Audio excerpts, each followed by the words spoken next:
From above, it's clear to see that Tyndall Air Base, set in remote shrubland of northern Australia, was designed as a small airfield with fast jets in mind. Now it's buzzing with new construction.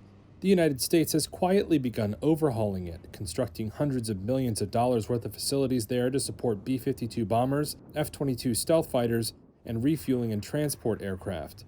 The expansion aims to help U.S. ally Australia project power into the South China Sea if any crisis erupts with Beijing.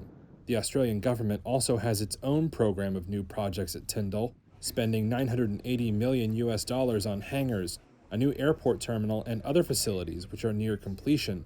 Fiona Pearce is a Royal Australian Air Force wing commander. What we're moving towards is a multi-purpose base, so we're going to be big enough to take any aircraft in the world and to park and fly every different variant of aircraft. So there's runway increases, fuel increases, and a whole bunch of other facilities that are being worked on as well.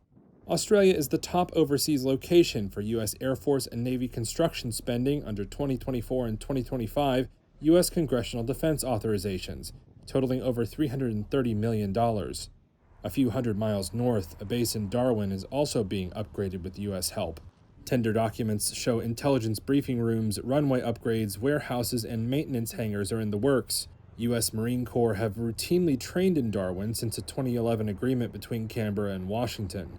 Commanding officer of the U.S. Marine Rotational Force, Colonel Brian Mulvihill, says that's now evolved into a regional deterrence role of about 2,000 Marines each year, and future upgrades to RAAF Darwin aim to support specific needs of the Marines. The United States paid to have larger fuel storage put in place at RAAF Darwin in support of our aviation assets, as well as that's done, and then the next project is to expand the parking apron for the MV-22 Ospreys to give them more space in and around the busy airport that is Darwin and RAAF Darwin.